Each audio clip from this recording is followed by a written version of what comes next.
Selamat sore Bapak Ibu yang dikasihi Tuhan, dimanapun Bapak Ibu berada. Puji nama Tuhan, Shalom. Shalom.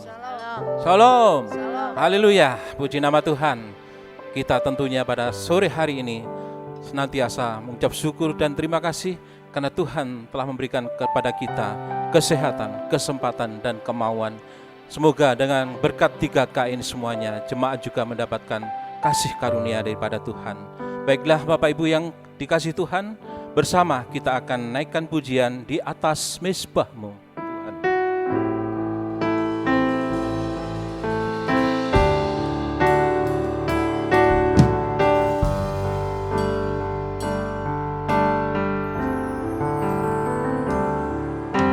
Siapa dapat memisahkanku dari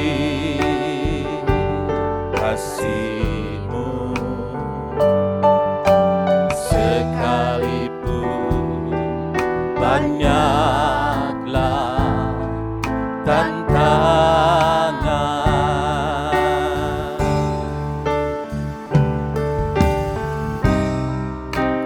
Kau pembelaku, ada di pihakku.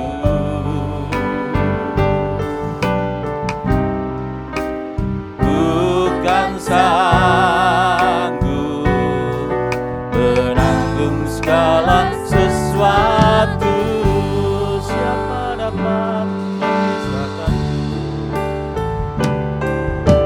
Siapa dapat memisahkanku dari kasih-Mu?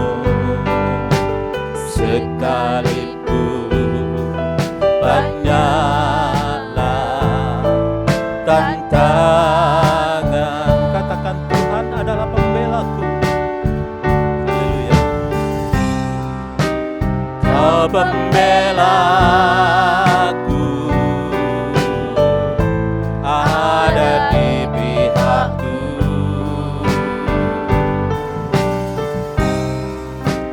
Bukan sanggup menanggung segala sesuatu.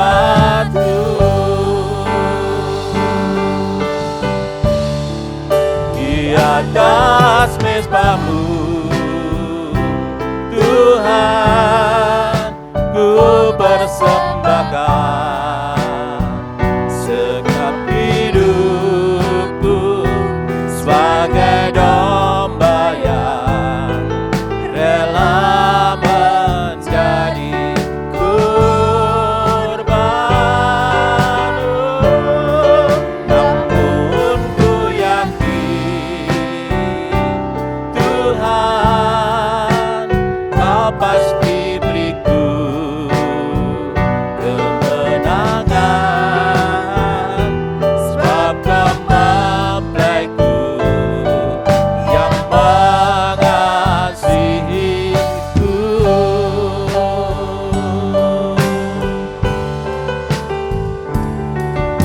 Siapa dapat memisahkanku dari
Haleluya, haleluya.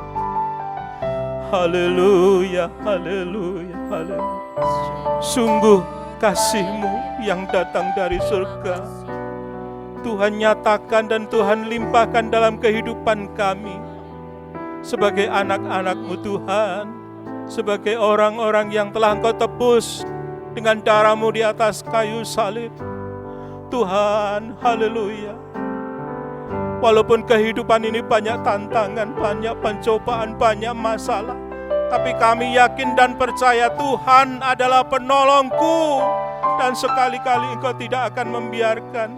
Dan sekali-kali, oh haleluya, Tuhan tidak akan meninggalkan. Itulah janji-Mu Tuhan bagi kami orang yang percaya kepada-Mu Yesus. Terima kasih berkat-Mu sungguh luar biasa Tuhan. Berkat kesehatan yang Engkau nyatakan dalam kehidupan kami. Sampai saat ini Tuhan kami bisa menikmati, haleluya, berkat kesehatan ini. Dan kami masih ada kesempatan untuk memuji, menyembah, dan mendengarkan akan kebenaran firman-Mu.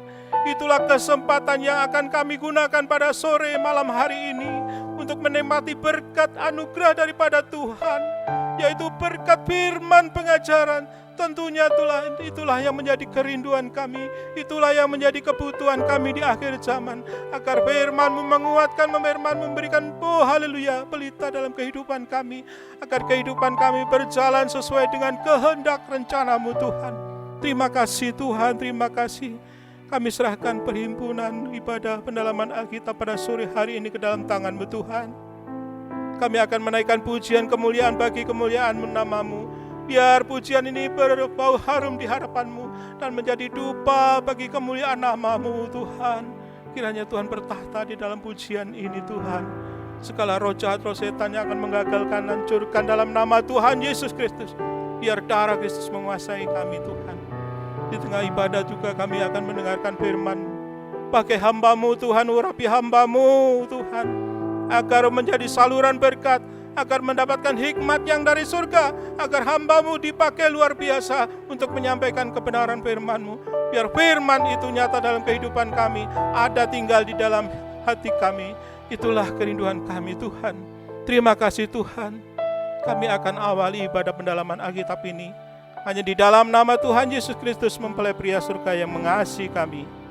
Haleluya. Amin. Puji nama Tuhan, berkat keselamatan. Dan tentunya keselamatan itu bagi orang-orang yang percaya. Banyak di luar yang mencari keselamatan, tetapi hanya Tuhan Yesus Kristus yang menjadi juru selamat bagi kita sekalian. Dan tentunya kita pasti diselamatkan. Kita akan naikkan pujian, kita pasti diselamatkan.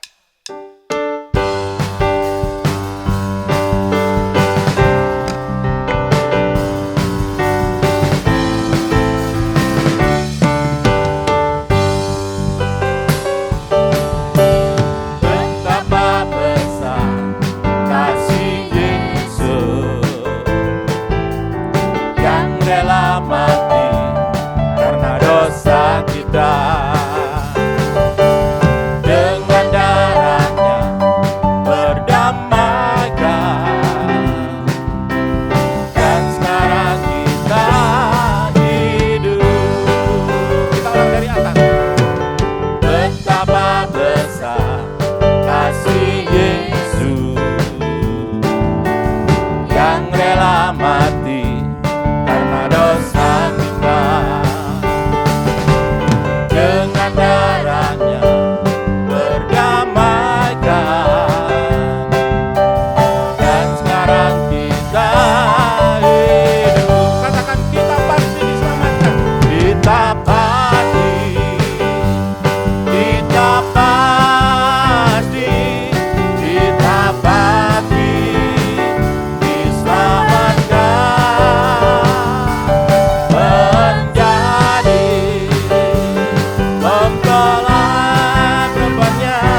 Kita pasti selamatkan.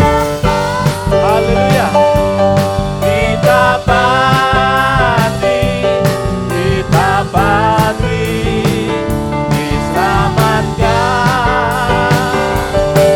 menjadi mempelai perpanjang, ya kepala yang menyelamatkan, ya kepala yang menyelamatkan. Sekali lagi katakan, dia kepala, ya kepala yang menyelamatkan. Haleluya.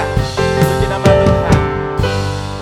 Keselamatan ada di tempat ini, dan keselamatan ada di kehidupan yang akan datang.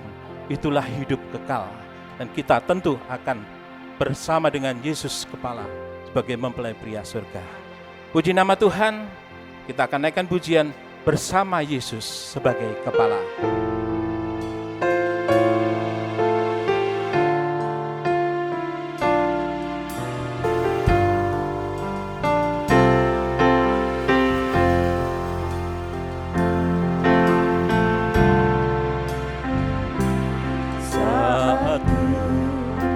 Menghadapi kesesakan, bagaikan gelap di sekitarku, tak kulihat ada jalan keluar, tak seorang sanggup menolongku.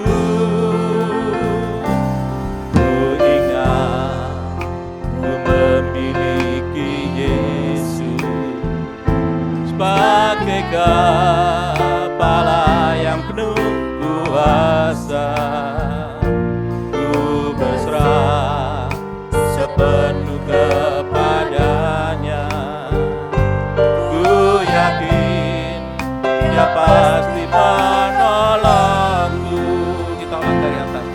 Saat ku menghadapi kesesakan, bagaikan gelap di sekitarku, tak kulihat ada jalan keluar, tak seorang sanggup menolongku. Ku ingat ku memiliki Yesus sebagai kepala yang penuh kuasa. Amin. Ku berserah sepenuh kepadanya.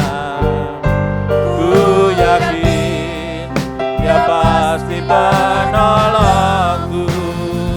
Bersama Yesus sebagai kepala, ku pasti berkemenangan, tak pernah terlambat pertolongannya. Dia mempelai pria penolongku. Yesus sebagai kepala, ku pasti berkemenangan, tak pernah terlambat pertolongannya. Dia mempelai. Kita ulang dari atas sekali lagi. Menolongku. Haleluya.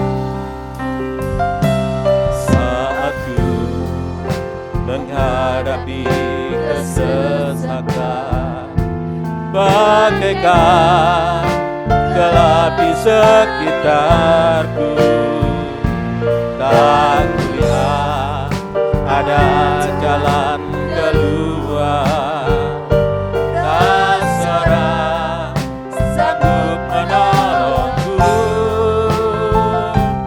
Ku ingat ku memiliki Yesus sebagai kepala yang penuh kuasa. Ku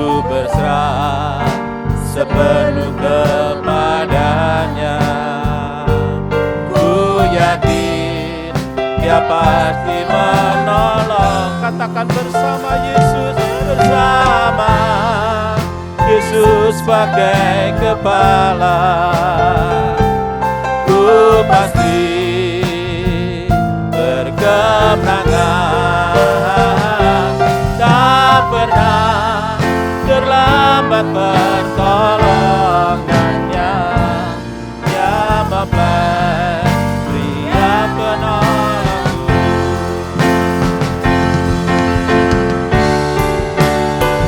Bersama Yesus sebagai kepala, ku pasti berkemenangan. Tak pernah terlambat pertolongannya, Dia mempelai Dia penolongku. Tak pernah terlambat, tak pernah terlambat pertolongannya, Dia mempelai Pria penolongku. Dia mempelai Pria penolongku.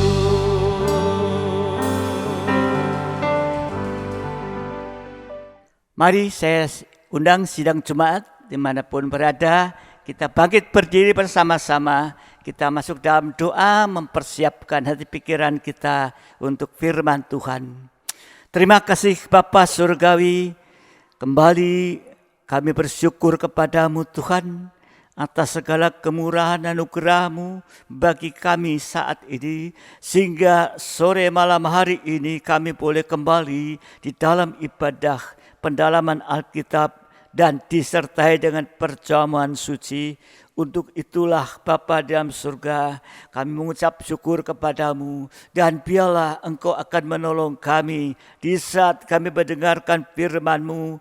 Urapi kami dengan kuasa urapan Roh-Mu, supaya kami mampu dapat mendengarkan dengan sungguh. Gangguan apapun yang akan mengganggu dari kuasa-kuasa yang akan selalu berusaha menggagalkan firman-Mu, kami perintahkan dan mengundang kuasa nama-Mu untuk mengusirkan setiap kuasa roh mengerti. Akan kamu keluar dalam nama Tuhan Yesus Kristus. Engkau sebagai mempelai surga yang mengasihi kami, yang memperhatikan kami, yang membela kami, yang memberi kekuatan kepada kami Tuhan, dan bahkan yang memelihara dan mendidik kehidupan kami. Untuk itu mari Bapa, berilah kemurahan buat kami saat ini, sehingga Engkau akan nyatakan dan tunjukkan bagaimana sikap kami menghadapi keadaan akhir zaman seperti yang dihadapi oleh Engkau di Taman Getsemani Tuhan. Karena itu merupakan satu nubuatan bagi kami, bagi gereja-Mu di akhir zaman ini. Untuk itu mari Engkau akan nyatakan semua bagi kami, supaya kami boleh mengerti, bahkan menyadari akan keberadaan kami. Terima kasih Tuhan, Engkau akan urapi juga seluruh sidang jemaat di mana berada, Engkau berhadir di antara mereka semua Tuhan. Terima kasih Bapa, terima kasih. Kami siap untuk mendengarkan firman-Mu di dalam nama Tuhan Yesus Kristus. Haleluya. Amin. Sidang jemaat yang dikasihi Tuhan dimanapun berada, saya ucapkan selamat sore menjelang malam. Salam sejahtera dalam kasih sayang Tuhan kita Yesus Kristus, di mana Tuhan selalu memperhatikan dalam kehidupan kita, bahkan di akhir zaman dalam keadaannya itu Tuhan tetap memperhatikan dalam kehidupan kita ini.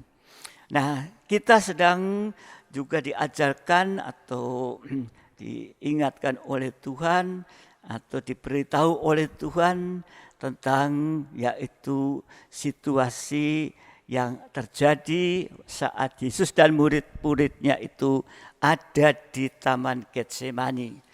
Dan ini bukan sekedar satu kisah atau cerita begitu, tetapi sesungguhnya kalau kita pelajari ini semua adalah mengandung nubuatan bagi kehidupan gereja di akhir zaman ini. Kalau bicara tentang Getsemani, yaitu tempat pemerasan daging. Ya, di Getsemani Yesus mengalami pemerasan daging, sengsara daging tanpa dosa. Inilah percikan darah yang sudah beberapa kali kita ajari. Tetapi di akhir zaman, gereja Tuhan atau pengikut Yesus juga nanti akan mengalami pemeriksaan daging, sengsara daging bersama Yesus tanpa dosa. Ya. Sebab kalau Yesus sebagai kepala mengalami sengsara, maka tubuh juga harus juga mengalami sengsara daging. Nah, kita sudah mempelajari bahwa gereja Tuhan nanti akan menghadapi sengsara dalam bentuk apa? Ya. Yang pertama dalam bentuk sengsara daging untuk ibadah dan pelayanan. Ya, itu memang dituliskan untuk ibadah ada aniaya, sengsara daging, percikan darah. Juga sengsara daging karena firman Tuhan. Ya. Dan juga sengsara daging karena ditindas atau mengalami penindasan. Juga sengsara daging oleh karena fitnahan. Juga sengsara daging oleh ketidakadilan. Bahkan nanti akan terjadi penangkapan dan lain sebagainya. Ya, dan ini akan terjadi. Saudara dikasih seperti Yesus waktu di Taman Getsemani ini. Tetapi kalau Tuhan sekarang memberitahukan kepada kita bahwa kita harus mengerti dan kita harus siap berjaga-jaga. Ya. Jadi kejadian-kejadian yang ada di Taman Getsemani menggambarkan gereja Tuhan di akhir zaman menghadapi sengsara tadi. Ya. Masuk dalam praaniaya antikris. Dan itu pasti akan terjadi. Itu sudah dinubuatkan. Ya. Nah, praaniaya antikris ini nggak bisa ditanggulangi lewat kekuatan daging apapun, tapi hanya lewat doa dan penyembahan.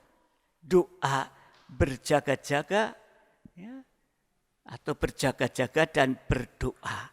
Ini sudah diterangkan pada kesempatan yang lalu. Salah satunya yaitu doa penyembahan 1 jam. Salah satu yang sudah Tuhan ajarkan, beritahukan kepada kita yaitu kita berdoa 1 jam supaya kita tidak terseret dan binasa bersama Babel. Ya.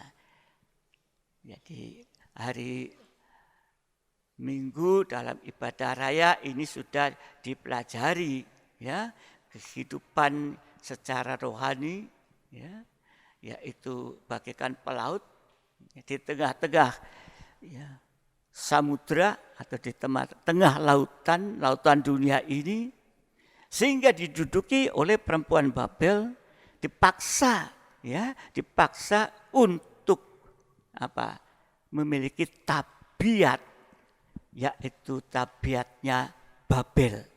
Ya, kita sudah mempelajari itu. Apa itu tabiat-tabiatnya Babel ini?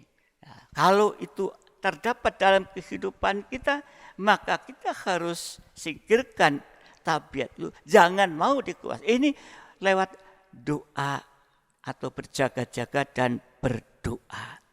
Ya, tapi doa penyembahan 1 jam, bicara perbaikan daging, ini sangat penting supaya kita tidak mewarisi tabiat Babel.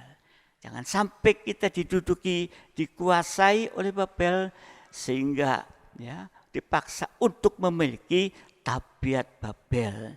Tetapi lebih baik kita itu mewarisi tabiatnya Yesus. Ya.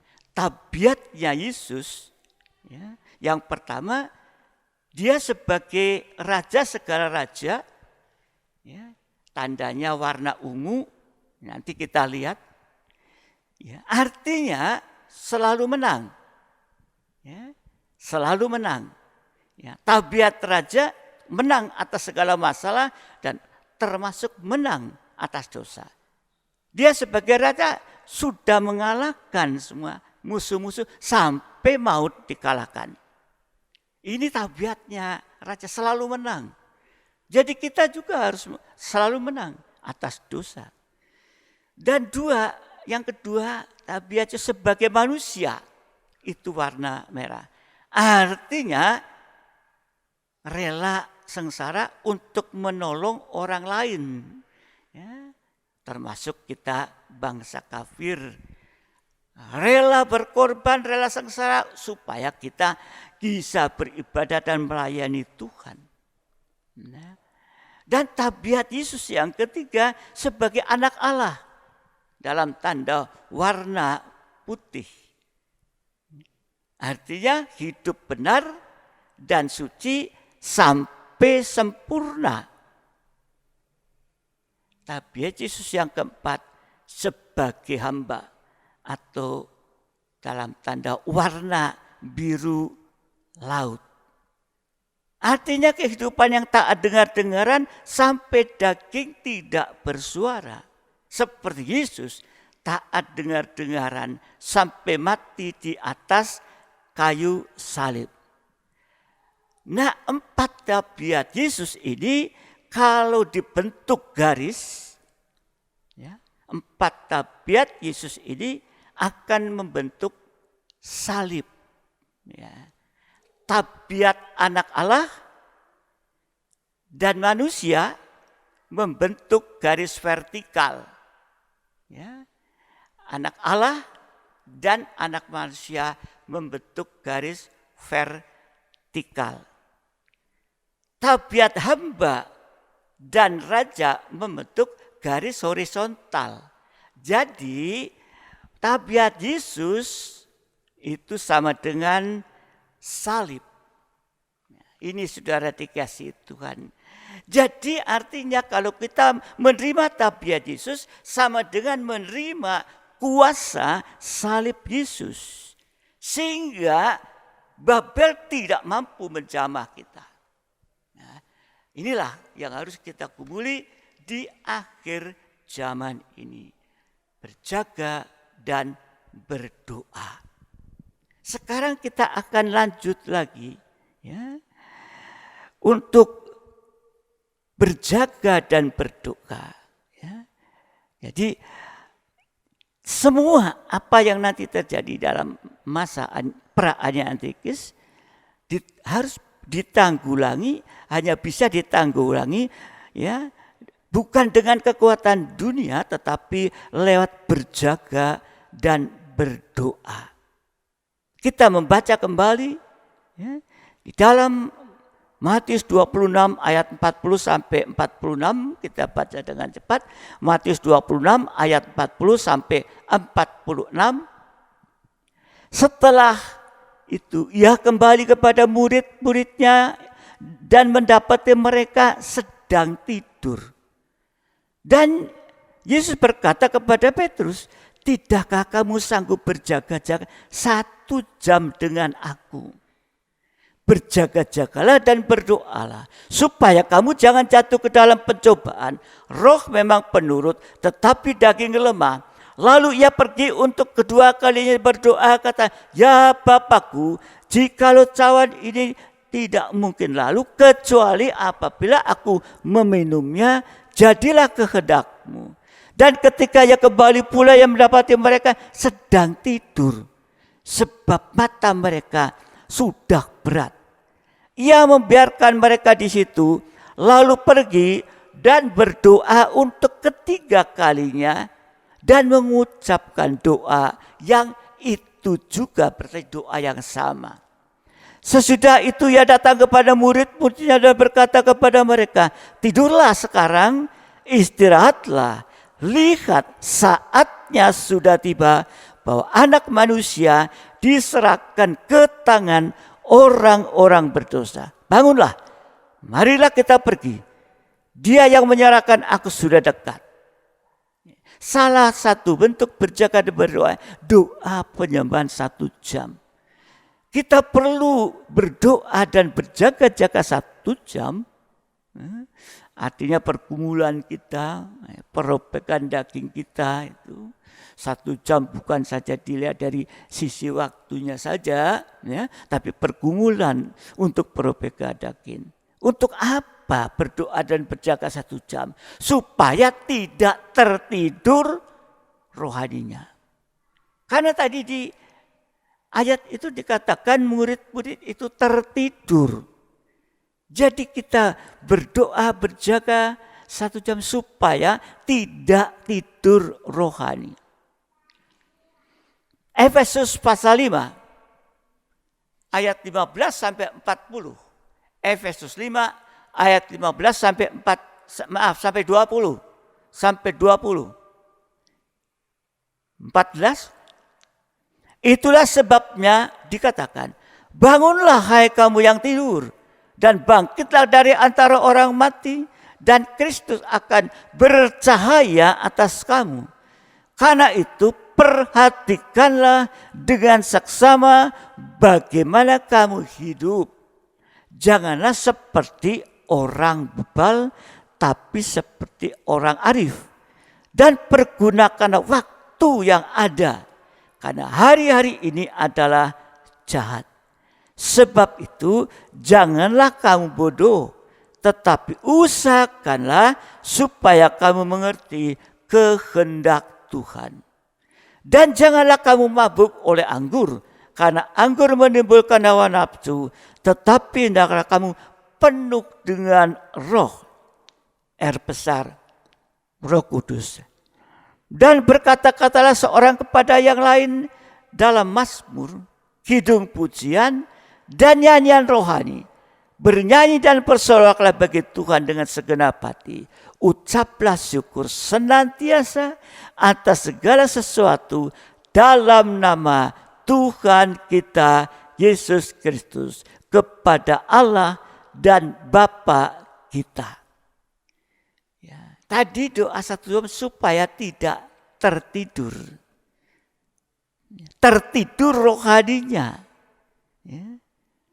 Pengertian tertidur rohani tadi, ya, yang pertama di dalam ayat 14 sampai 17, yaitu bebal dan bodoh, ya, tidak mengerti kehendak Tuhan, keras hati, ya, bodoh, ya, itu sehingga tidak mengerti kehendaknya Tuhan. Jadi pengertian tidur rohani yang pertama yaitu enggak mengerti kehendak Tuhan, sama dengan tanpa firman pengajaran yang benar. Seringkali kita melayani tanpa pengajaran yang benar. Tadi dikatakan bebal. Kalau di dalam Titus pasal 3 ayat 10 dan 11, Titus 3 ayat 10-11, seorang bidat yang sudah 1-2 kali kau nasihati, hendaklah engkau jauhi. Engkau tahu bahwa orang yang semacam itu benar-benar sesat, dan dengan dosanya menghukum dirinya sendiri. Bidat itu sama dengan bebal, keras hati, tidak mau, bukan saja tidak mau dan tidak bisa ditegur, nggak bisa dinasihati dengan firman pengajaran yang benar. Ini orang bebal, orang bidat tadi. Saudara dikasih Tuhan, kehidupan seperti ini, bidat atau bebal, tidak mau dan tidak bisa ditegur dengan atau dinasihati firman pengajaran yang benar. Ini sama dengan kehidupan yang menolak firman pengajaran yang benar, ya. Sehingga tersesat dan hidup dalam dosa sampai binasa. Yudas menolak. Waktu Yesus memberitahu Yudas menolak. Dan bodoh. Di dalam Matius 7 ayat 26 dan 27, tetapi setiap orang yang mendengar perkataanku ini dan tidak melakukannya, ia sama dengan orang yang bodoh, yang mendirikan rumahnya di atas pasir. Kemudian turunlah hujan, datanglah banjir, lalu angin melanda rumah itu, sehingga robohlah rumah itu, dan hebatlah kerusakannya. Jadi bodoh, ya, mau mendengarkan firman, bahkan mengagungkan firman pengajaran benar, tapi tidak mempraktekkan, tidak melakukan firman Tuhan. Sehingga kehidupan seperti ini, menghadapi situasi-situasi yang sulit itu tidak akan tahan uji, roboh ini. Baik saat menghadapi dosa, baik saat menghadapi ajaran palsu, baik saat menghadapi pencobaan di segala bidang, enggak tahan uji. Karena tidak melakukan firman, tidak ada iman ini.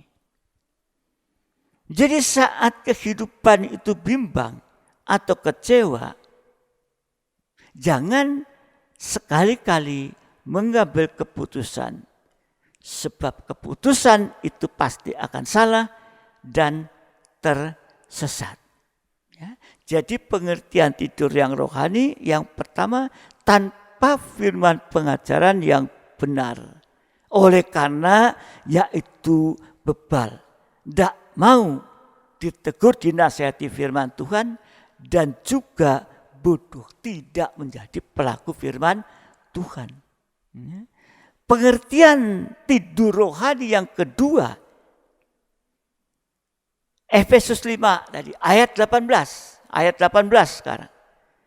Efesus 5 ayat 18, dan janganlah kamu mabuk oleh anggur, karena anggur menimbulkan hawa nafsu. Tetapi hendaklah kamu penuh dengan Roh Kudus. Ya. Nah, saudara dikasih Tuhan, ini pengertian dua, mabuk. Mabuk sama dengan tanpa urapan Roh Kudus, sehingga hidup hanya dalam hawa nafsu daging yang menghasilkan perbuatan-perbuatan daging. Ya. Di dalam Galatia pasal 5 ayat 19 sampai 21. Perbuatan daging telah nyata, yaitu percabulan, kecemaran, hawa nafsu, penyembahan berhala, sihir, perseteruan, perselisihan, iri hati, amarah, kepentingan diri sendiri, percideraan, roh pemecah, kedengkian, kemabukan, pesta porno dan sebagainya. Terhadap semuanya itu kuperingatkan kamu, seperti yang telah kubuat dahulu, bahwa barang siapa melakukan hal-hal yang demikian, ia tidak akan mendapat bagian dalam kerajaan Allah. Jadi jelas perbuatan daging itu tidak mendapat bagian dalam kerajaan Allah, sama dengan binasa untuk selama-lamanya. Kalau mabuk, orang mabuk itu seringkali tidak sadar apa yang diperbuat. Jadi kalau mabuk secara rohani, tidak sadar akan perbuatan-perbuatan dosa. Sudah berbuat dosa, tapi bahkan merasa hebat, merasa benar sendiri. Itu mungkin ada yang pernah mabuk benar tidak sadar. Ngomong apa nggak sadar. Ini saudara dikasih Tuhan. Jadi yang kedua pengertian rohani, yaitu hidup dalam kedagingan, berarti tanpa urapan Roh Kudus. Tadi tanpa firman, tanpa firman pengajaran yang benar. Yang kedua itu tanpa urapan Roh Kudus ini. Yang ketiga, pengertian tidur rohani yang ketiga. Yohanes 5 ayat 5 sampai 8. Di situ ada seorang yang sudah 38 tahun lamanya sakit. ketika Yesus melihat orang itu terbaring di situ dan karena ia tahu bahwa ia telah lama dalam keadaan itu, berkatalah Yesus kepadanya, maukah engkau sembuh? Oh, jawab orang sakit itu kepada Tuhan, tidak ada orang yang menurunkan aku ke dalam kolam itu apabila airnya mulai goncang, dan sementara aku menuju kolam itu orang lain sudah turun mendahului aku. Ya. Kata Yesus kepadanya, bangunlah, angkat hatimu dan berjalanlah. Ini pengertian rohani yang ketiga, lumpuh rohani. Lumpuh rohani sama dengan tanpa kasih. Ya. Praktiknya lumpuh rohani yang ketiga tanpa kasih, prakteknya yaitu tidak setia dalam ibadah pelayanan kepada Tuhan. Bagikan orang lumpuh tadi. Sebab kasih inilah yang mendorong kita untuk setia, untuk berkobar-kobar dalam melayani Tuhan. Kalau kita bisa setia dalam ibadah pelayanan, itu hanya oleh dorongan kasih. Untuk itu kita pun melayani harus dengan dorongan kasih ini. Sehingga tidak lumpuh rohani. Ya. Nah, praktek yang lain, ya, hidup lumpuh atau tanpa kasih, tidak, ayat 7, tidak ada orang yang menurunkan aku. Jadi kehidupan ini selalu mengandalkan orang lain. Atau hanya bersandar, hanya bergantung kepada manusia. Atau bergantung kepada kekuatan dirinya, kekuatan dunia. Apapun yang menjadi kekuatan di dalam dunia ini. Nah, ini pengertian rohani, lumpuh tanpa kasih. Yaitu prakteknya sudah enggak setia dalam ibadah pelayanan. Ya, hidup hanya bergantung, ya, kepada orang lain, atau kepada kekuatan daging, atau kepada kekuatan dunia. Dan praktiknya yang lain yaitu tadi tidur di atas tilam atau tempat tidur tadi. Artinya hidup dalam dosa sampai puncaknya dosa itu. Ya, ini praktik, ya, tidur rohani yang ketiga. Bagikan lumpuh rohani tanpa kasih, sehingga tidak setia dalam ibadah pelayanan kepada Tuhan. Dan kemudian hidup selalu mengandalkan orang lain. Dan praktek ketiga, tidur di atas tilam atau tempat tidur tadi. Hidup dalam dosa sampai puncaknya dosa. Matius 26 ayat 40, 43, 45. Kita baca kembali. Setelah itu Yesus kembali kepada murid-muridnya itu dan mendapati mereka sedang tidur. Dan ketika ia kembali pula yang mendapati mereka sedang tidur. Ayat 43. Tadi ayat 45. Sesudah itu ia datang kepada murid berkata kepada, tidurlah sekarang dan istirahatlah. 3 kali di sini disebutkan murid-muridnya itu tertidur. Ayat 40, 43. Ya. 3 kali murid-murid tertidur. Artinya buat kita sekarang gereja Tuhan dalam keadaan tidur rohani.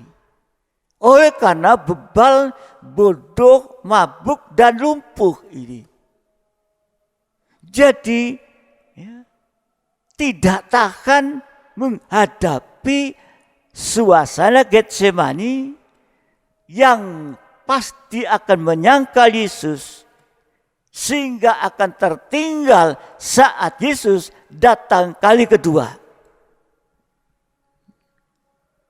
Ini jangan sampai kita tertidur rohaninya atau lumpuh tadi ini, sehingga nggak tahan nanti menghadapi yaitu praaniaya antikris.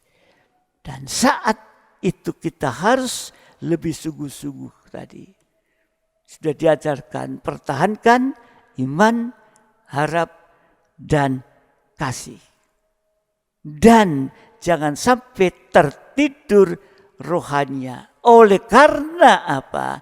Tanpa firman pengajaran yang benar, tanpa urapan Roh Kudus, dan tanpa kasih Allah. Itu bukti tertidur rohani. Di akhir zaman, kegelapan semakin gelap. Tapi jangan kita tertidur rohaninya. Ya. Jadi saudara dikasih Tuhan. Ya. Tadi ayat 46, bangunlah, marilah kita pergi. Ya. Tuhan membiarkan murid tidur. Tadi dikatakan, ya wis tidurlah. Udah 2 kali tidur, 3 kali. Tidurlah, wis beri kesempatan untuk tidur ini. Tuhan membiarkan murid pun tidur. Tetapi saat musuh datang, mereka dibangunkan. Ayat 40, bangunlah, marilah kita pergi. Dia yang menyerahkan aku sudah dekat ini. Demikian juga di akhir zaman ini. Berjaga dan berdoa. Jangan kita tetap tinggal di dalam kelemahan. Sehingga kita selalu berada dalam kebangunan rohani. Seringkali diadakan kebangunan rohani. Baik.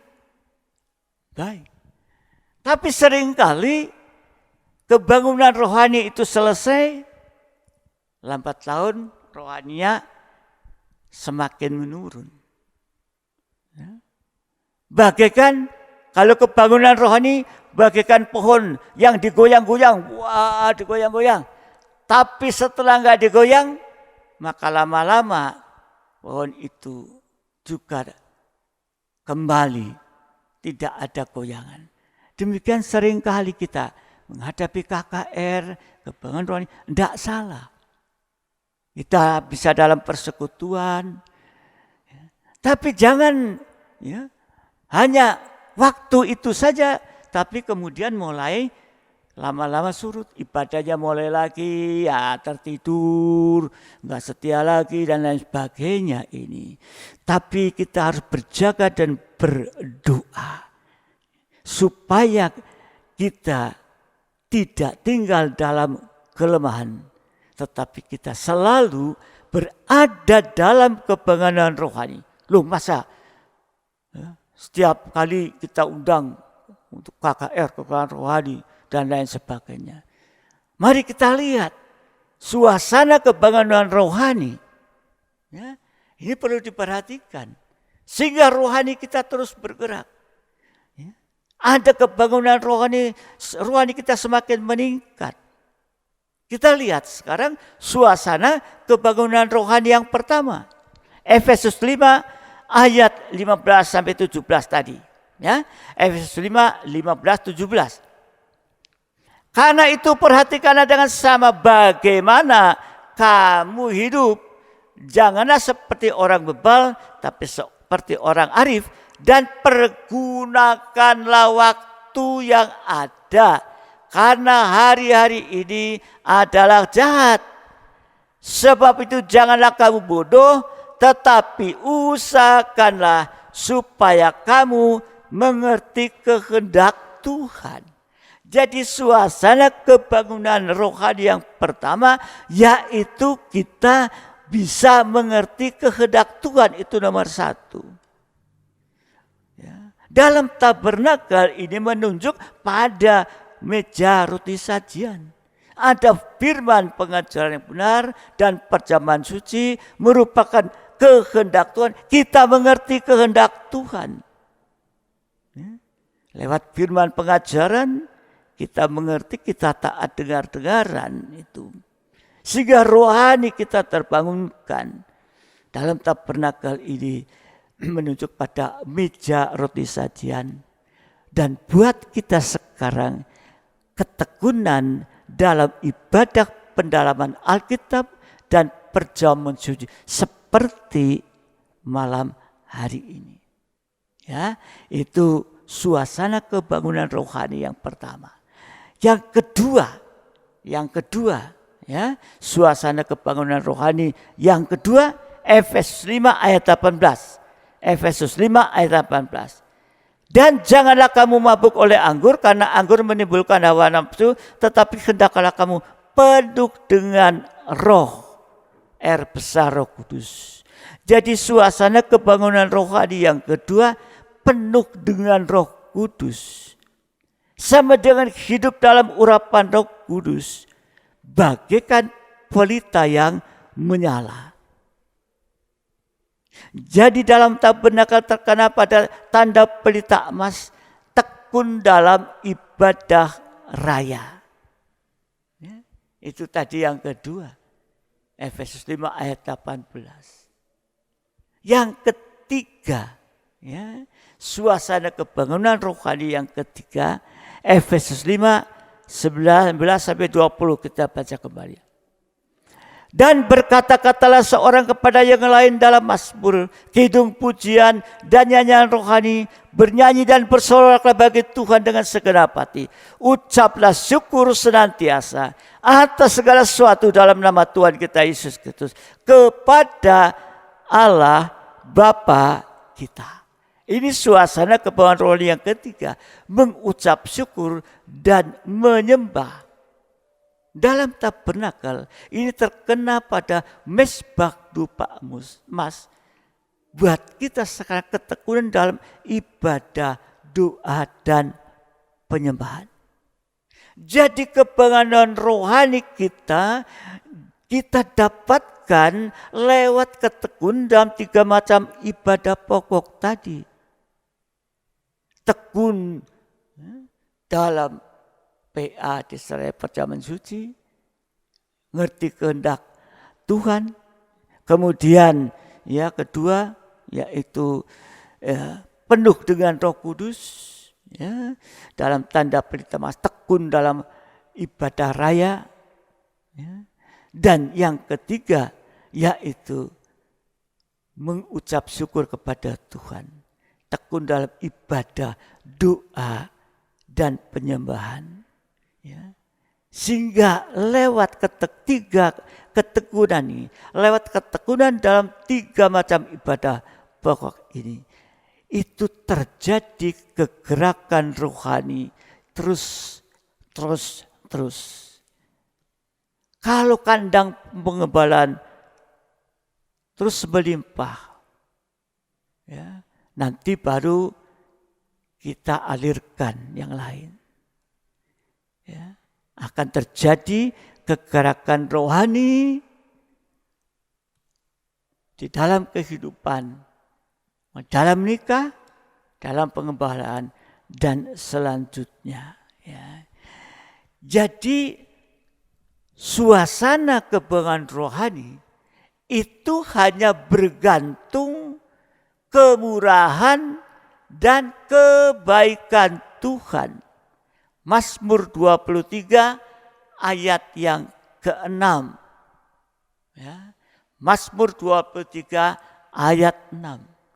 Kebajikan dan kemurahan belaka akan mengikuti aku seumur hidupku, dan aku akan diam dalam rumah Tuhan sepanjang masa. Ini yang harus ada pada kita ini. Jadi suasana kebangunan rohani hanya bergantung kepada kemurahan dan kebaikan Tuhan. Ya. Suasana penggembalaan sama dengan suasana kemurahan dan kebaikan Tuhan. Jadi ada kegerakan rohani, tidak tertidur rohaninya. Ya, tekun dalam 3 macam ibadah pokok. Mari ini menjadi perhatian kita. Di akhir zaman sampai pun masuk dalam pra-aniaya antikris. Rohani kita terus bergerak. Kita ada dalam ketekunan 3 macam ibadah sama dengan berada dalam kandang penggembalaan.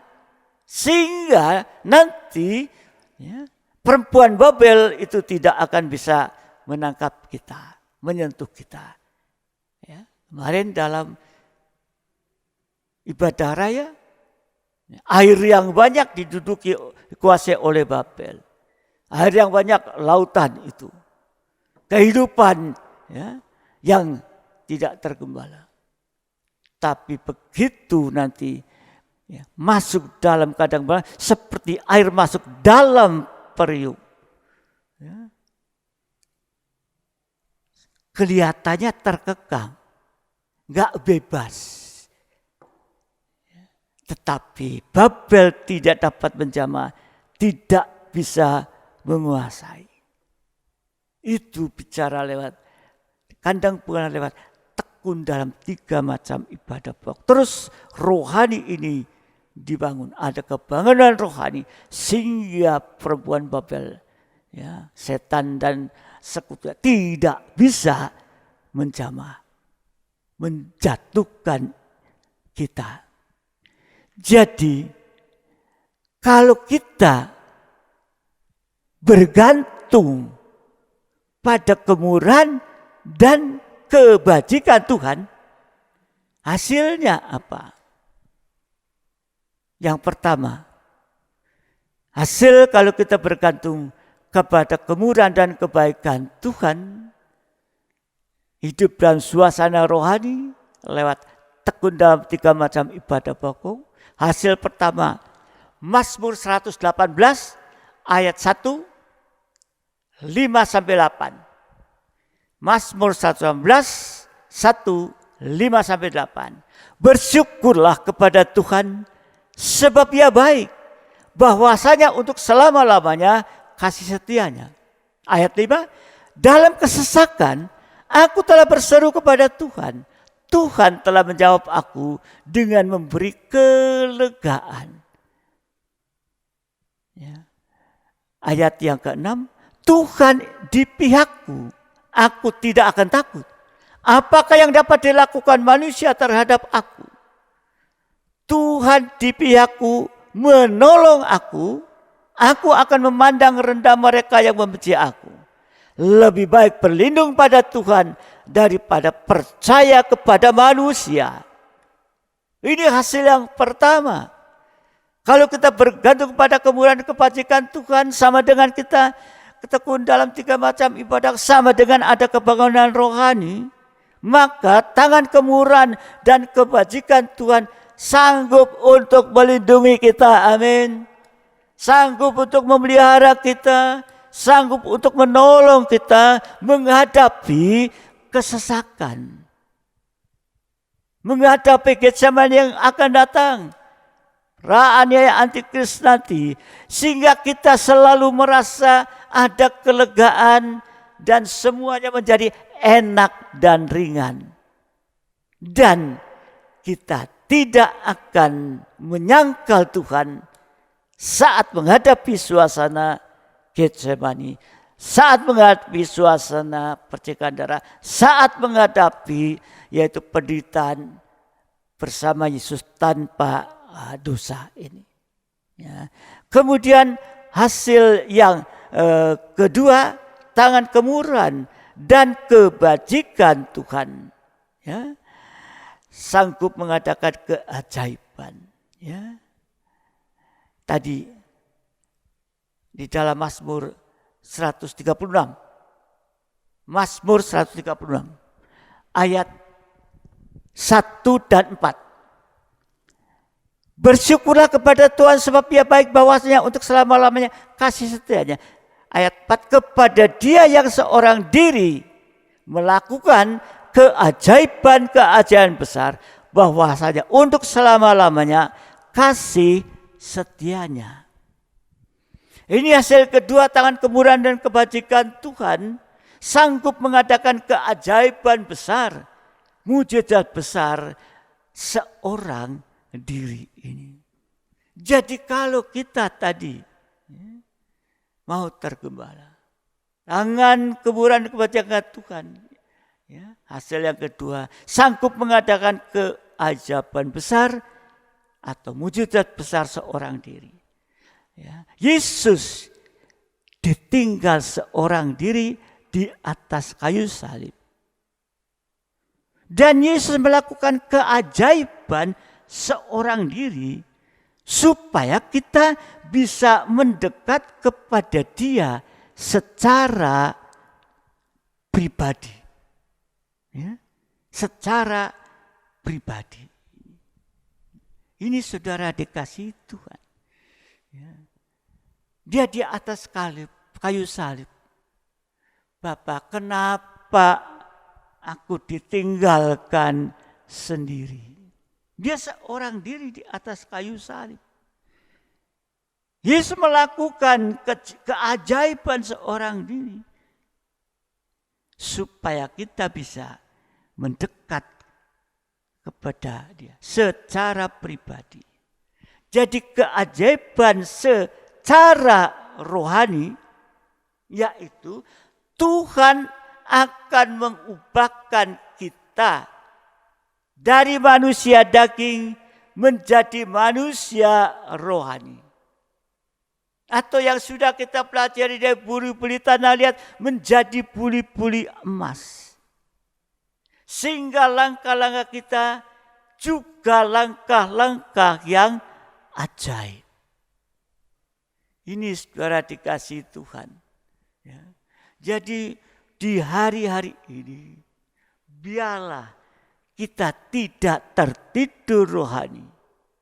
Berarti harus berada dalam yaitu kegerakan rohani. Di mana kegerakan rohani terjadi? Dalam kandang pengembalaan. Lewat tekun dalam 3 macam ibadah pokok. Ini kebangunan rohani, suasana kebangunan rohani. Nah, saudara dikasih Tuhan, berarti kalau kita tekun dalam 3 macam ibadah pokok tadi, berarti kita bergantung pada kemurahan dan kebajikan Tuhan.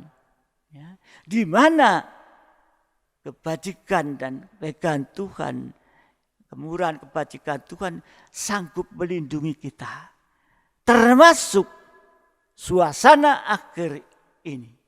Baik itu suasana pandemi, suasana yang lain-lain, sanggup melindungi kita.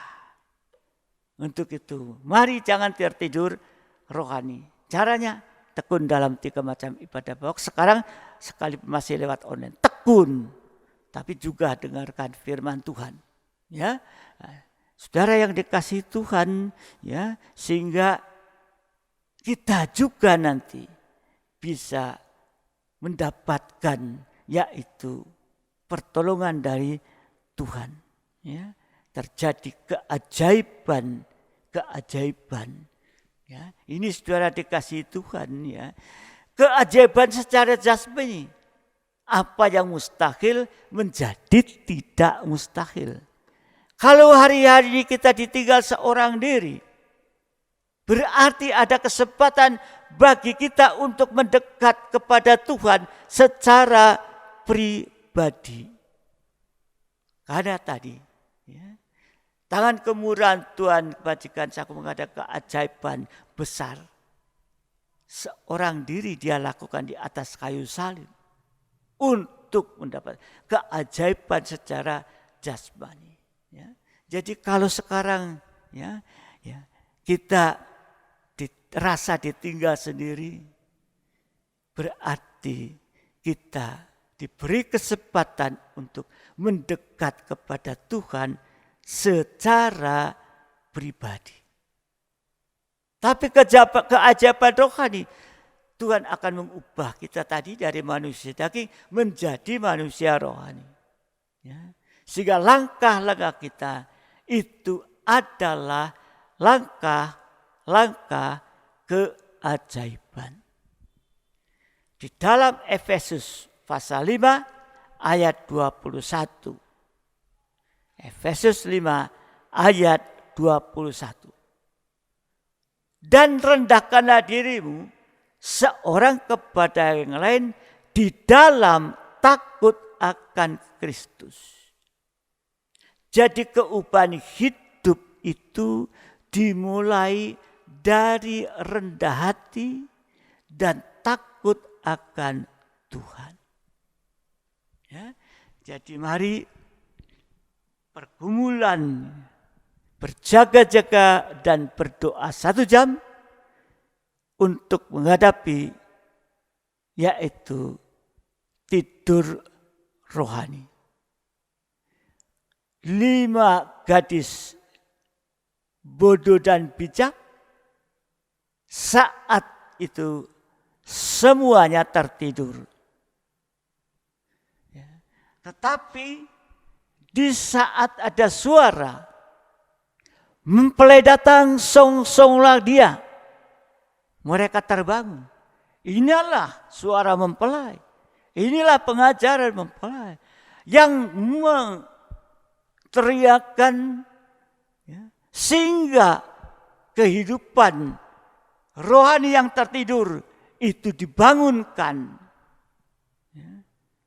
Dan biarlah kita juga mau untuk terus ada dalam kegerakan rohani, kebangunan rohani. Sampai nanti sungguh-sungguh kita bisa masuk dalam pesta kawin anak domba. Gadis yang bijak, dia sudah punya persediaan minyak. Dan kata-kata bijak berarti yaitu taat dengar-dengaran. Ya, seperti yang ya, tadi membangun di atas batu. Ya, itulah kehidupan yang mendengar taat firman. Itulah kehidupan yang bijaksana. Ya, sehingga nanti saat mempelai datang bisa masuk dalam pesta kawin anak domba. Tapi yang bodoh tadi, yang bebal tadi, tertinggal. Ketuk pintu masuk pesta, nggak bisa dibuka. Ya. Seperti di dalam Matius pasal yang ke-7. Aku sudah berbuat demi namamu, mengusir setan dan lain sebagainya. Itu kehidupan yang sudah dipakai oleh dalam nama Tuhan Yesus mengusir. Tapi pada saat terakhir Tuhan katakan, tidak kenal kamu. Siapa kamu? Diusir malah karena engkau pembuat kejahatan. Apa kejahatannya? Yaitu mendengar firman dan tidak melakukan firman. Roboh. Untuk itu kesempatan yang Tuhan masih berikan kepada kita. Sehingga kita ada kebangunan rohani. Sampai kita diubahkan menjadi kehidupan yang rendah hati. Yang rendah hati adalah kemampuan untuk bisa mengaku dosa. Kalau ada kesalahan, mengaku dosa. Selama tidak mau atau belum mau mengaku dosa, kehidupan itu tidak akan mengalami kebangunan rohani. Dan malah tertidur rohaninya. Ya. Ini saudara dikasih Tuhan. Ya. Takut akan Tuhan. Ya. Yaitu takut berbuat dosa sampai tidak lagi bisa berbuat dosa. Ini merupakan keajaiban yang besar. Kalau baru keajaiban, kita ditolong Tuhan dalam pekerjaan, sakit disembuhkan. Wah, itu memang campur tangan Tuhan, tapi bukan merupakan keajaiban yang besar. Pergi ke dokter, dikasih obat, ya pileknya, batuknya sembuh. Tapi saudara dikasih Tuhan, ya, keajaiban yang besar itu, ya. Yaitu keubahan hidup. Ada kebangunan rohani. Inilah yang harus kita hadapi di akhir zaman ini. Ya, jadi biarlah sekalipun secara online masih saudara berdoa, ya, supaya tidak lama kita kembali di dalam ibadah di gereja, ya, tetapi tetap mengikuti yaitu prosedur atau protokol kesehatan, ya, sehingga kita tetap, ya, di dalam jasmani sehat, rohaninya ada kebangunan rohani. Ya. Jadi keubahan hidup dimulai dari rendah hati dan takut akan Tuhan. Pelayan siap. Ya. Sekali lagi, rendah hati itu kemampuan untuk mengaku dosa. Takut akan Tuhan sama dengan takut berbuat dosa sampai tidak bisa berbuat dosa lagi. Ini merupakan keajaiban yang sangat besar bagi kita. Kalau keajaiban rohani ini terjadi, yang jasmani juga akan terjadi. Amin. Jangan dibalik. Rohani kita. Ada kebangunan rohani ini. Jadi langkah-langkah kita adalah langkah kemurahan dan kebajikan Tuhan lewat kita tekun dalam 3 macam ibadah pokok. Ada kebangunan rohani. Itulah langkah-langkah mujizat.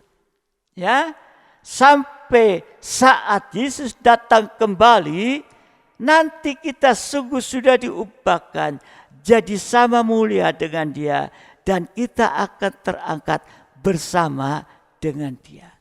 Jangan saudara meragukan, apa iso aku diubah menjadi sama mulia dengan Dia. Firman Tuhan menyatakan akan kebenaran itu yang pasti akan terjadi dan pasti juga bisa mengubahkan kehidupan kita. Tinggal kita mau atau tidak, tinggal kita percaya atau tidak.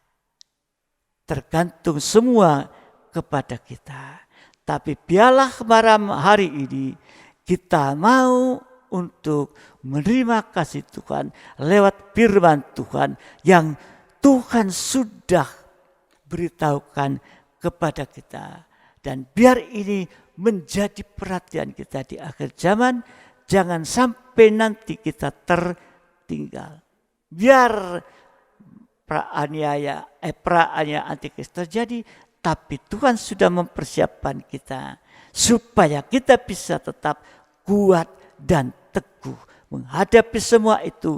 Kita tidak akan termakan, ya, oleh pengaruh-pengaruh daripada yaitu tadi setan Tritunggal, Babel dan lain sebagainya. Ya, kita banyak doa, ya, dan nanti kita siap untuk menerima tubuh dan darah Tuhan dalam perjamuan, sehingga sebelum kita makan minum tubuh dan darah Tuhan, mari kita sudah diajarkan untuk menguji diri kita terlebih dahulu lewat firman Tuhan yang sudah kita dengar saat ini.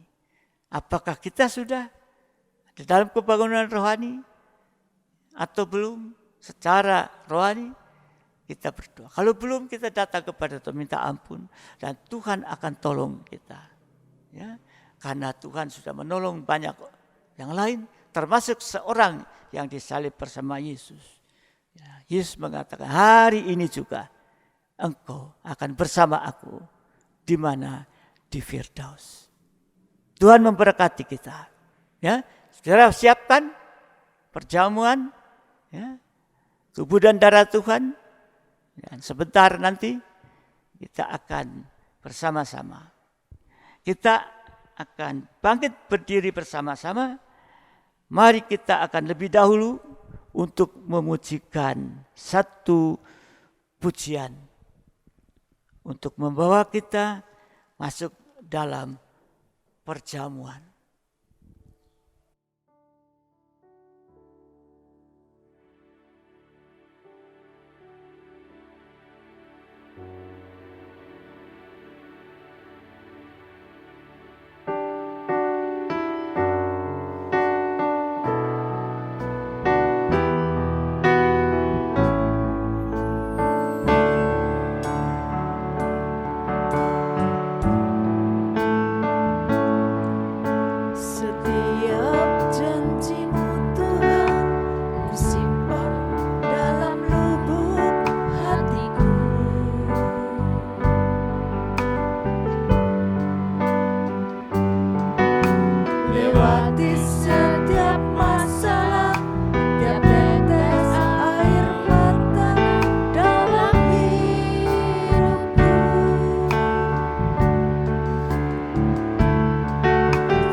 Amin.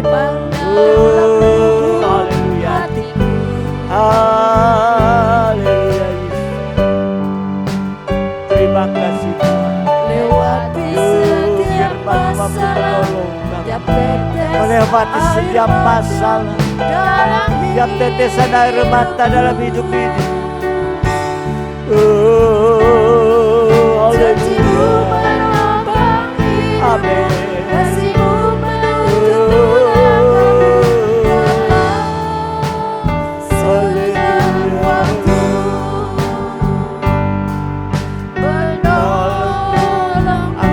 Hanya Engkau yang mampu Tuhan. Haleluya. Apapun keadaan. Haleluya.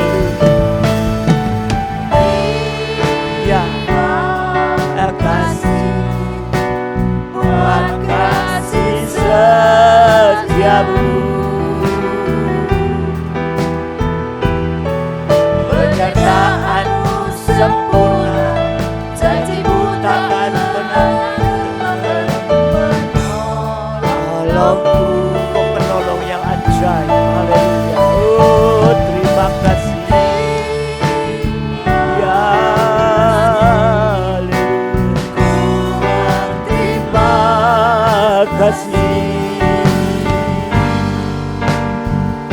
Begitu kasih setiamu. Oh, bagi kami Tuhan. Haleluya.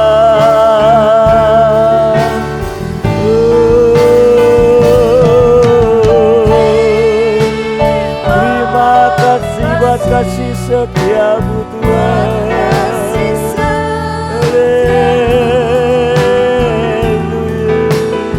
Terima kasih buat penyertaan-Mu, buat janji-Mu, buat pertolongan-Mu Tuhan.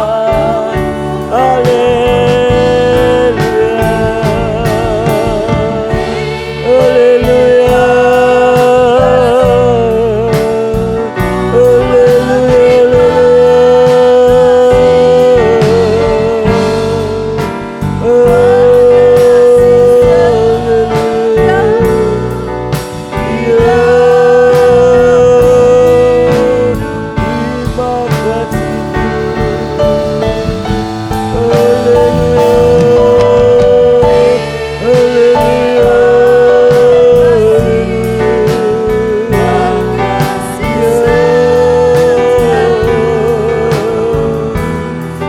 penyertaan-Mu Tuhan, buat janji-Mu Tuhan. Haleluya,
buat kasih setia-Mu di dalam hidupku.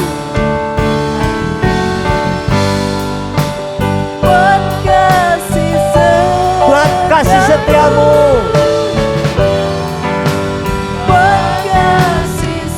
Sekali lagi buat kasih setia-Mu di dalam hidupku. Haleluya. Terima kasih Tuhan. Terima kasih. Pujian tadi satu ungkapan dari kami Tuhan lewat pujian ini. Rasa terima kasih kepadamu oleh karena kasih setia-Mu yang terus menolong kami Tuhan. Yang terus memberitahukan kepada kami. Yang terus menegur kami Tuhan. Untuk kami boleh menjadi kehidupan yang selalu ada dalam kehendak-Mu Tuhan. Siapapun kami ini Tuhan, biar kami boleh berjalan dalam kehendak-Mu Tuhan. Kami seringkali tidak setia, tapi Engkau tetap setia menyatakan firman pengajaran bagi kami, menolong kami, memberi kuasa dan menuntun kami Tuhan.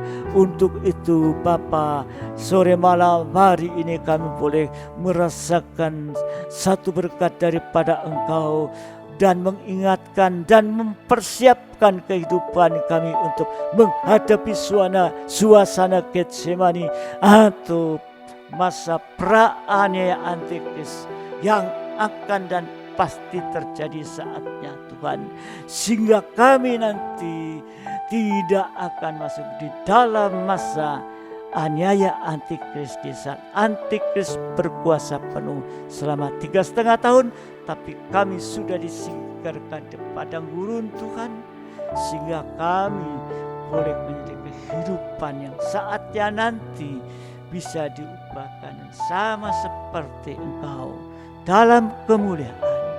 Untuk itu Bapa, sebelum kami makan minum, tubuh dan darah-Mu. Ampuni kekurangan kelemahan yang masih ada pada kami. Engkau melihat satu persatu di antara kami. Apapun yang kami sudah akui ke dalam tangan-Mu Tuhan, biarlah Engkau lihat dan terima. Sehingga lewat kuasa korban-Mu, semua dosa-dosa kesalahan sudah dihapuskan. Dan kami akan berterima kasih-Mu. Ada satu kegerakan, menggerakkan rohani ini untuk kami boleh lebih setia sungguh-sungguh dalam ibadah-ibadah yang ada. Terima kasih Tuhan, terima kasih. Terima kasih Tuhan. Sekali lagi layakan kami. Sekarang Bapa, hubungan berkat dan kuasa di atas tubuh dan darah-Mu yang sebentar akan kami terima di dalam nama Tuhan Yesus Kristus. Haleluya Yesus. Amin. Mari kita akan pegang tubuh Tuhan di tangan kanan, tinggikan di atas kepala kita. Ini adalah benar-benar tubuh Tuhan yang sudah dipecah-pecahkan. Supaya kita yang banyak ini boleh menjadi satu tubuh. Dengarkan firman Tuhan. Sebab apa yang telah kuteruskan kepadamu, telah aku terima dari Tuhan, yaitu bahwa Tuhan Yesus pada malam waktu Ia diserahkan mengambil roti, dan sesudah itu Ia mengucap syukur atasnya.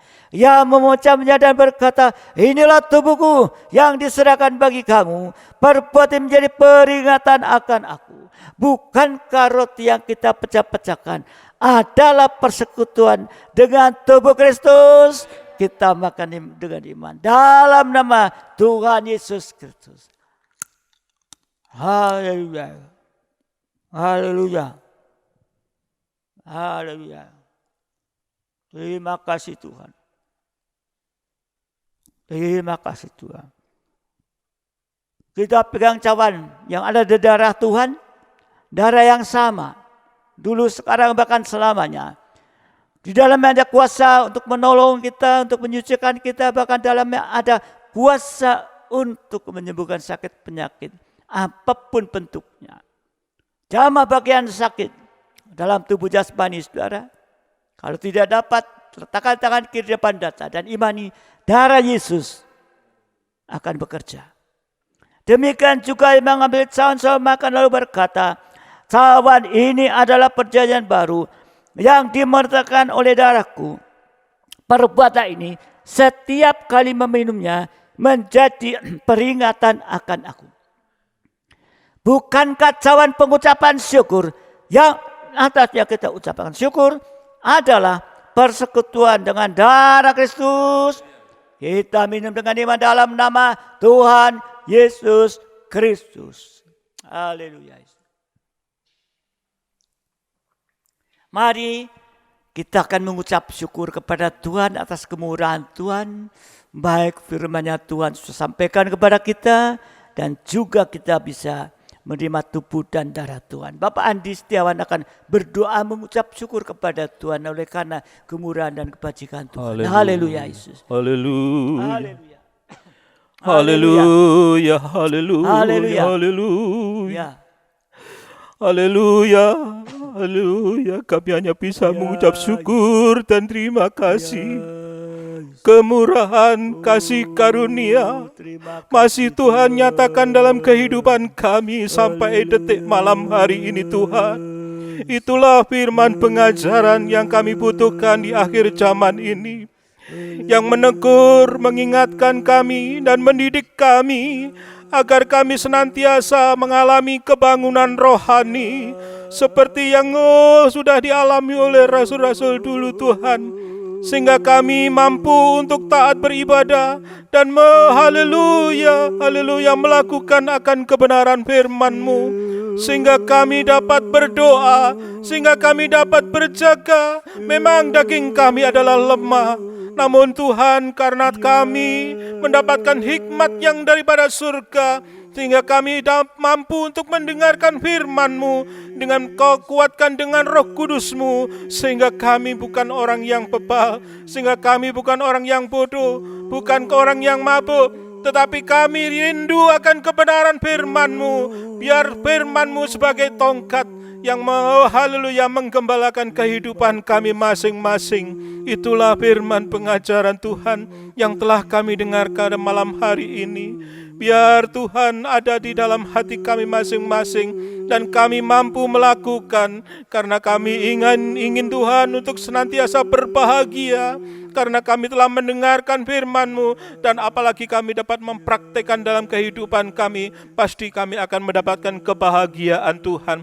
Terima kasih Tuhan, terima kasih agar kedatangan-Mu kali yang kedua, bagaikan suara kemenganten, di mana kami sebagai mempelai perempuan-Mu Tuhan harus senantiasa tetap berjaga-jaga, menyediakan minyak dan api Tuhan, agar kehidupan ini senantiasa haleluya siap sedia untuk menyongsong kedatangan-Mu kali yang kedua. Jika Tuhan datang, didapati kami Tuhan sudah siap sempurna dan jadi mempelai perempuan-Mu, dan kami rindu ada di Yerusalem yang baru. Terima kasih Bapa, terima kasih. Hamba-Mu telah menyampaikan kebenaran firman-Mu. Oleh saat ini Tuhan, kami mohon Tuhan berkat-Mu Engkau curahkan lebih-lebih Tuhan kepada Bapak Pendeta Rudi Sanusi Wijaya ini Tuhan, agar hikmat marifat yang dari surga senantiasa tercurah, senantiasa hamba-Mu ini mendapatkan haleluya pembukaan rahasia firman-Mu, sehingga setiap firman yang keluar dari mulut hamba-Mu adalah kebenaran ilahi dan kebutuhan dari kehidupan domba-domba-Mu. Berkati hamba-Mu Tuhan, berikan kekuatan, berikan kesehatan, berikan haleluya panjang umur dan lanjut usia. Demikian juga keluarganya Tuhan, kami serahkan ke dalam tangan-Mu, baik istri ibu gembala kami Tuhan. Tuhan berikan kesehatan, kekuatan. Jika ada masalah dengan kesehatan saat ini Tuhan, kami panggil nama-Mu, yaitu di dalam nama Tuhan Yesus. Biar kuasa darah anak domba menyembuhkan, mengangkat dan memulihkan kembali kesehatannya Tuhan. Terima kasih Bapa, terima kasih. Demikian juga Tuhan, para pembantunya, Pak Diaken maupun Penatua, maupun kami-kami yang ada di tempat ini Tuhan, juga memeliharakan kehidupan kami. Terima kasih Bapak, terima kasih. Kami juga berdoa untuk bangsa dan negara kami Indonesia Tuhan, yang saat ini Tuhan masih dalam suasana pandemi, corona, COVID-19. Oleh karena itu hanya kuasa darah-Mu, hanya kuasa-Mu saja yang mampu untuk menyembuhkan, mengangkat dan membebaskan, untuk memulihkan kembali Tuhan. Segala orang yang sakit Engkau pulihkan Tuhan. Demikian juga kegiatan ekonomi Tuhan, mampukan untuk bergerak kembali, sehingga roda-roda ekonomi di Indonesia bangkit kembali dan kami tidak terpuruk Tuhan. Berikan hikmat marifat mulai dari Bapak Presiden, para pembantunya, menteri, sampai kepada haleluya Bapak RT maupun RW yang ada di tempat-tempat yang terendah. Terima kasih Tuhan, terima kasih Tuhan. Kami bersyukur malam hari ini Tuhan telah berfirman dan tetapkan dalam hati kami. Hanya di dalam nama Tuhan Yesus Kristus kami telah berdoa. Haleluya. Terima kasih Bapa Surgawi. Kami datang kembali sebelum kami selesaikan ibadah di dalam satu permohonan doa bagi hidup nikah sidang-Mu Tuhan. Biarlah di hari-hari ini Engkau akan tolong Tuhan, supaya situasi kondisi yang sedang ada terjadi tidak menggoncangkan di dalam nikah Tuhan. Tapi bahkan suasana seperti ini kesempatan untuk kami boleh jadi lebih menyatu dan bersamanya memandang kepada Engkau Tuhan. Untuk itu mari Engkau memberkati dalam hidup nikah, buah nikah juga Tuhan. Dan juga bagi yang bekerja Engkau tolong, mungkin ada penyusutan dan lain sebagainya, tapi tetap menyerah kepada Engkau, sehingga Engkau yang mampu untuk menolong dengan cara-Mu Tuhan, yang kami seringkali tidak mengerti lebih dahulu, yang juga berusaha juga menghadapi masalah seperti ini, mungkin penurunan, tetapi kami tahu, kami percaya Engkau tetap menyertai, melindungi, memberkati mereka juga dalam segala apa yang dilakukan Tuhan. Terima kasih Tuhan. Terima kasih juga untuk anak-anak yang kuliah sekolah sekarang online. Biarlah mereka juga bisa mengikuti dengan baik Tuhan. Sehingga mereka juga akan terus mendapat pengetahuan dalam pelajaran-pelajaran yang ada. Sertai guru-guru untuk boleh mengajar dengan baik sekalipun lewat online. Demikian juga orang tua untuk mendampingi dan memperhatikan anak-anaknya. Terima kasih Bapa, terima kasih Engkau memberkati setiap pelayan pada sore malam hari ini. Beri kekuatan kami, beri kesehatan kepada kami. Kami berdoa untuk sidang jemaat-Mu yang sudah perhatian dalam mempersembahkan persembahan syukur dan juga diakonia. Engkau sudah memberkati mereka semua Tuhan. Biar dipergunakan dengan tepat dan sebaik-baiknya untuk kemuliaan nama-Mu. Demikian perbulan sudah dikembalikan, membuktikan kalau mereka semua sudah diberkati oleh Engkau Tuhan. Terima kasih Bapa, terima kasih. Sekarang kami mengakhiri ibadah PA ini. Engkau akan tolong kami untuk kami kembali dalam ibadah-ibadah yang akan datang Tuhan. Sertai berkati semua juga pelayan-pelayan yang akan melayani Tuhan. Beri kekuatan kesehatan. Terima kasih Tuhan, biar damai sejahtera dan kasih karunia yang Kau limpahkan di dalam kehidupan kami semuanya Tuhan. Terima kasih Tuhan.